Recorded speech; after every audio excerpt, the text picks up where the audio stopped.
샬롬 할렐루야. 마가복음 7장 31에서 37절입니다. 예수께서 다시 두로 지방에서 나와 시돈을 지나고 데가볼리 지방을 통과하여 갈릴리 호수에 이르시매 사람들이 귀먹고 말 더듬는 자를 데리고 예수께 나와 안수하여 주시기를 간구하거늘 예수께서 그 사람을 따로 데리고 무리를 떠나사 손가락을 그의 양귀에 넣고 침을 뱉어 그의 혀에 손을 대시며 하늘을 우러러 탄식하시며 그에게 이르시되 에바다 하시니 이는 열리라는 뜻이라. 그의 귀가 열리고 혀가 맺힌 것이 곧 풀려 말이 분명하여졌더라. 예수께서 그들에게 경고하사 아무에게도 이르지 말라 하시되 경고하실수록 그들이 더욱 놀라 전파하니 사람들이 심히 놀라 이르되 그가 모든 것을 잘하였도다. 못 듣는 사람도 듣게 하고 말 못하는 사람도 말하게 한다 하니라. 아멘. 에베소서 4장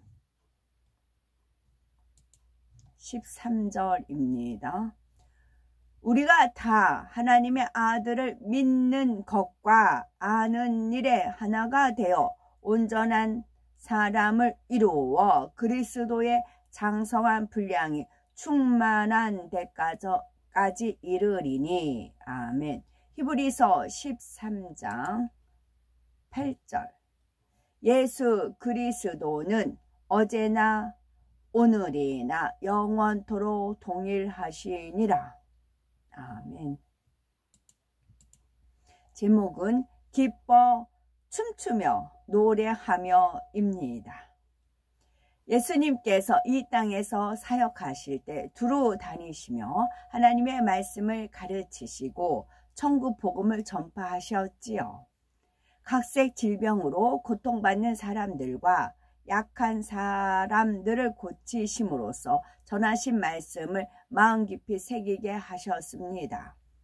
마태복음 4장 23에서 24절은 예수께서 온 갈릴리에 두루 다니사 저희 회당에서 가르치시며 천국 복음을 전파하시며 백성 중에 모든 병과 모든 약한 것을 고치시니 그의 소문이 온 수리아에 퍼지니라. 사람들이 모든 앓는 자, 곧 각색 병과 고통에 걸린 자, 귀신 들린 자, 간질하는 자, 중풍병자들을 데려오니 저희를 고치시더라 한 대로입니다. 예수님께서 두루 지방에서 스로보니게 여인의 딸을 고쳐주시고 다시 갈릴리 지역으로 돌아오셨을 때입니다. 사람들이 귀먹고 어눌한 사람을 데리고 예수님 앞에 나와 고쳐주기를 청하지요. 예수님께서는 그를 한적한 곳에 데리고 가시더니 손가락을 그의 양 귀에 놓고 침뱉어 그의 혀에 손을 대고 하늘을 우러러 탄식하시며 그에게 에바다라고 부르셨습니다. 명하셨습니다. 이때 그의 귀가 열리고 혀에 맺힌 것이 곧 풀려 말을 하게 되었지요. 창조의 근본의 소리가 명하시자 곧바로 듣고 말하게 된 것입니다. 그러면 예수님께서 에바다라고 명하시기 전에 그의 귀에 손가락을 넣으신 이유는 무엇일까요? 바로 느낌을 통해서라도 믿음을 가질 수 있도록 하기 위해서입니다.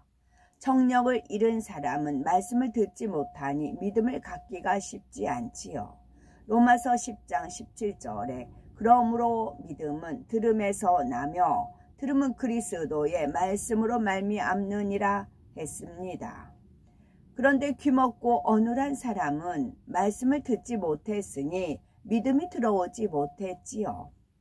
그러니 스스로 예수님 앞에 나온 것이 아니라 다른 사람들이 그를 데리고 나왔던 것입니다. 예수님께서는 이런 그를 위해 귀에 직접 손가락을 넣어주셔서 느낌을 통해서라도 믿음을 가질 수 있도록 도와주신 것이지요. 근본 하나님 본체로서 이 땅에 육신을 입고 오신 예수님께서는 능치 못하실 일이 없으십니다. 오늘날 예수 그리스도를 믿되 믿음이 장성하여 창조주 하나님의 권능을 구하면 성경상의 역사가 동일하게 나타나지요. 히브리서 13장 8절에 예수 그리스도는 어제나 오늘이나 영원토록 동일하시느니라 했고, 에베소서 4장 13절에는 우리가 다 하나님의 아들을 믿는 것과 아는 일에 하나가 되어 온전한 사람을 이루어 그리스도의 장성한 분량이 충만한 데까지 이르리니 라고 했기 때문입니다. 신체 조직의 일부가 퇴화했거나 신경세포가 죽어 듣지 못하고 말하지 못하는 사람은 단지 신유의 은사만으로 고칠 수 없습니다. 오직 예수 그리스도의 장성한 믿음의 분량에 이른 사람이 하나님께 권세와 능력을 받아서 하나님의 뜻에 맞춰 믿음으로 기도했을 때 일어날 수 있는 것이죠.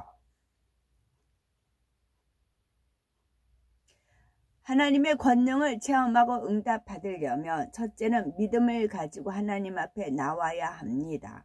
어떤 사람은 말로만 전해도 믿음을 갖는가 하면 어떤 사람은 믿음을 가질 수 있도록 증거를 보여주어야 하지요. 예수님께서 치료하신 귀먹고 어눌한 사람의 경우에는 듣지 못했기 때문에 믿음을 갖기가 쉽지 않았습니다. 그래서 예수님께서 직접 손가락을 귀에 넣으심으로 믿음을 갖도록 배려하신 것이지요. 무언가 감각적으로 와 닿을 때 사람들이 믿음을 갖기가 더 쉽기 때문입니다. 이렇게 치료받을 당사자가 믿음을 소유하는 것이 중요합니다. 그런데 오늘날에는 예수님 당시와 달리 문명이 발달하여 청각 장애가 있더라도 복음을 전할 수 있는 매체들이 많지요. 수화로 하나님의 말씀을 배울 수도 있고 비디오나 전자책 등 믿음을 가질 수 있도록 돕는 매체들이 얼마든지 있습니다.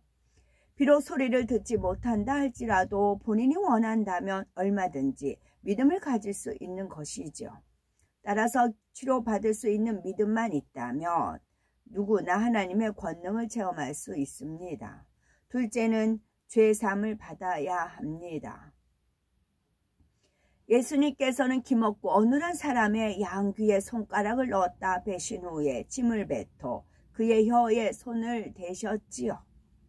그 이유는 무엇일까요? 이는 영적으로 물 세례를 의미하는 것으로서 죄사함을 베풀기 위해서입니다. 물로 세례를 받는 것은 맑은 물과 같은 하나님의 말씀으로 죄를 씻어 버린다는 의미가 있지요. 하나님의 권능을 체험하기 위해서는 이처럼 반드시 죄의 문제를 해결해야 합니다. 다만 이 사람의 경우 주변에 물이 없어 물 대신으로 침으로써 죄사함의 의미를 나타내신 것이지요. 이사야서 59장 1, 2절에 보니 여호와의 손이 짧아 구원치 못하심도 아니요 귀가 둔하여 듣지 못하심도 아니라 오직 너희 죄악이 너희와 너희 하나님 사이를 내었고 너희 죄가 그 얼굴을 가리워서 너희를 듣지 않으시게 함이니 말씀한 대로 죄악이 하나님과 담을 만들어서 기도해도 하나님께서 듣지 않으실 뿐만 아니라 하나님께서 외면해 버리신다는 사실을 깨달아야 합니다. 요한일서 1장 9절에 만일 우리가 우리 죄를 자백하면 저는 미쁘시고 의로우사 우리 죄를 사하시며 모든 불의에서 우리를 깨끗게 하실 것이요 말씀했습니다.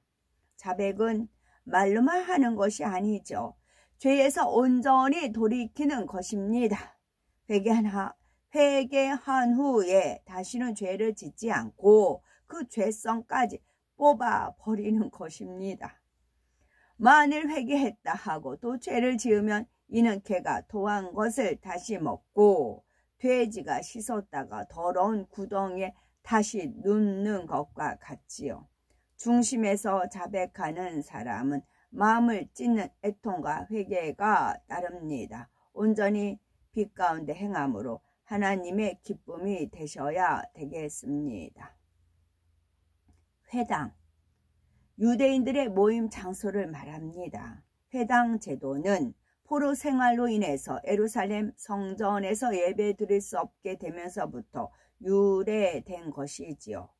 신약 시대에 와서는 유대인이 사는 것이라면 어디에나 회당이 세워졌지요.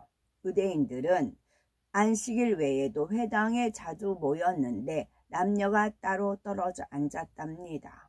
예수님께서는 여러 회당에 들어가셔서 예배도 드리시고 말씀을 전하셨으며 병도 고치시고 귀신도 쫓아내셨지요. 나사렛 회당에서는 이사야서를 통해 자신이 메시아임을 가르치셨지만 배척받으셨지요. 회당은 율법 교육의 장소로 사용되었으며 법정 용도로도 쓰였습니다. 아멘.